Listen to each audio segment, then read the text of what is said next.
प्रेरणादायक कहानी में आज सुने खुली आंखों से करें स्वर्ग और नरक का दर्शन। स्वर्ग का दरवाजा खुला और स्वर्ग की परी धर्मात्मा तथा सज्जन लोगों को स्वर्ग में दाखिल करने लगी। उसके साथ एक लेखाकार था जिसके हाथ में सब लोगों के कर्मों की पूरी फेहरिस्त थी। वो सबके कर्म पढ़ता जाता और परी उसके आधार पर लोगों को स्वर्ग में प्रवेश दिला रही थी।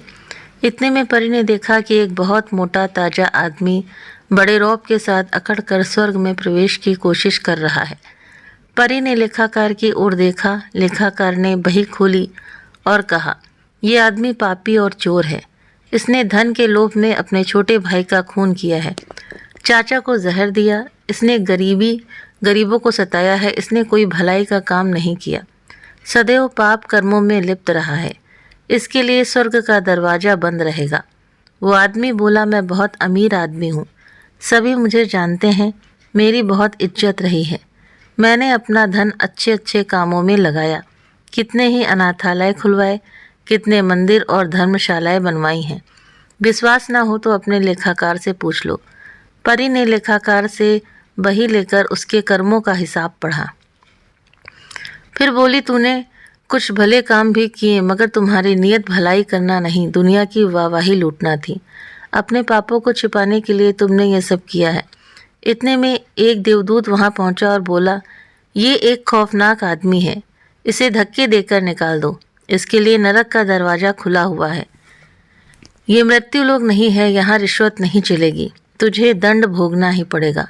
देवदूत ने संकेत दिया। एक भयानक यमदूत हाथ में कोड़ा लिए आगे बढ़ा। उसने उस अमीर आदमी की पीठ पर तड़ातड़ कोड़े बरसाने शुरू कर दिए।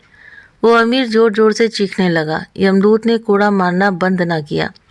उस अमीर की पूरी दुर्गति हो गई। दूसरे यमदूत ने उसे उठाकर नरक की ओर धकेल दिया। वहाँ दरवाजे पर से दुर्गंध आ रही थी, गर्म हवा बह रही थी, चारों तरफ आग की लपटें बिल्कुल निकल रही थी। नंगी खून से सनी तलवारें लेकर यमदूत इधर से उधर घूम रहे थे। अब नरक का हाल सुनो। वहाँ एक बुढ़िया खड़ी थी। वो नरकपुरी के भीतर जाना चाहती थी। नरक की परी ने उससे पूछा, तू कौन है, कहाँ जाना चाहती है? बुढ़िया ने कहा, मैं एक गरीब और पापी स्त्री हूँ। परी ने पूछा, तूने क्या मृत्यु लोक में कभी किसी की कोई भलाई नहीं की है? भलाई मैं किसी की क्या कर सकती थी? मेरे पास खाने के लिए भी कुछ नहीं था। कई कई दिन तक तो भूखी रह जाती थी। अन्न का दाना भी गले के नीचे से नहीं उतर पाता। मुझे वहीं जाने दो, पापियों के लिए तो यही जगह है। ये कहकर बुढ़िया फूट फूट कर रोने लगी। परी ने बही में उसके कर्मों का हिसाब देखा। बोली, बही के हिसाब से तुम्हारे पास धन तो होना चाहिए था, क्या हुआ धन का? तो बुढ़िया बोली, क्या बताऊं, एक अमीर आदमी ने लूट लिया। दुनिया में अमीर ही सब कुछ माने जाते हैं, पर हैं वे शरीफ डाकू। परी बोली, देखो, उस अमीर को ज़बरदस्ती यहाँ लाया जा रहा है, इसलिए दरवाजे से हटकर खड़ी हो जाओ ताकि उसे नरक में धकेला जा सके। बुढ़िया दरवाजा से हट गई। लेखाकार ने बही उठाकर बुढ़िया का कर्म लेखा पढ़ा। पढ़कर वो हैरान हो गई। बोली, तेरी मौत कैसे हुई? तुझे तो अभी नहीं मरना था। यहाँ लिखा है कि तुम भूख से मरने ही वाली थी, कि भोजन मिल गया, फिर ये सब क्यों हुआ? तू मरी क्यों? जरा मुझे ध्यान से किताबें देखने दे। लेखाकार ने फिर से बही के पन्ने पलटे और बोला, जिस समय तुझे कहीं से खाने को भोजन मिल गया, तभी भूख प्यास से व्याकुल अनाथ बच्चे ने हाथ फैलाए और तूने सारा भोजन उसे दे दिया।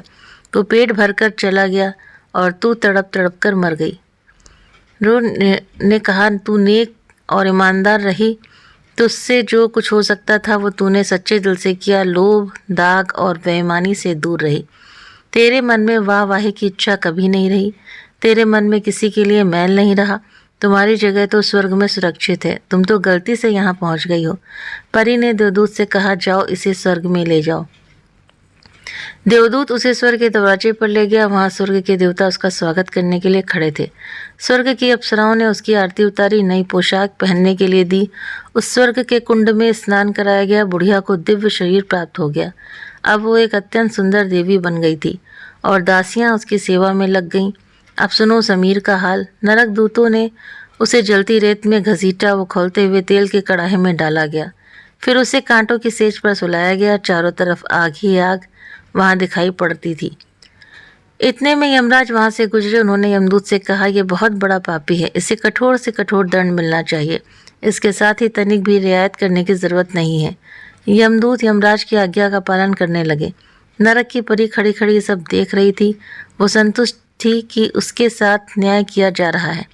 कुछ दिनों के बाद स्वर्ग और नरक की सफ़ेद और नीले पंखों वाली परियां आपस में मिली। दोनों में गहरी मित्रता थी।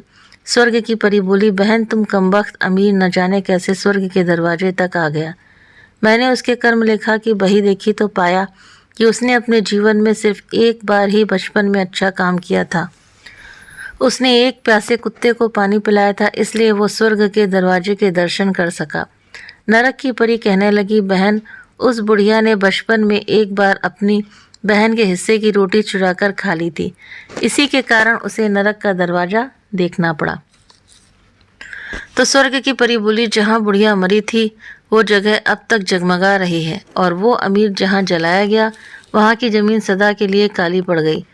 वो बोली, अच्छी करने का फल सदैव अच्छा मिलता है, इसलिए मनीषी यानी कि मनुष्य सदैव अच्छे कर्म करने पर जोर देते रहते हैं, पर इंसान की हिदायतों पर कम अमल करता है। जो अमल करते हैं उन्हें स्वर्ग, और जो पाप कर्म में लिप्त हो जाते हैं उन्हें नरक की प्राप्ति होती है। उसे देखो ना, उस बुढ़िया को, कितनी सुंदर देवी बनी स्वर्ग में विचर रही है।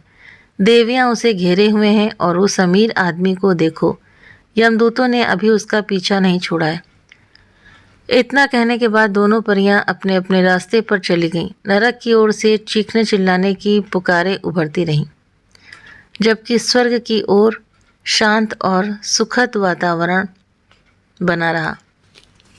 तो सच बात है कि हम नरक का किस तरह से दर्शन कर रहे हैं खुली आंखों से, यानी कि हमारे जो ग्रंथ बताते हैं ये किस तरह से कर्म करने पर हमें स्वर्ग और नरक मिलता है।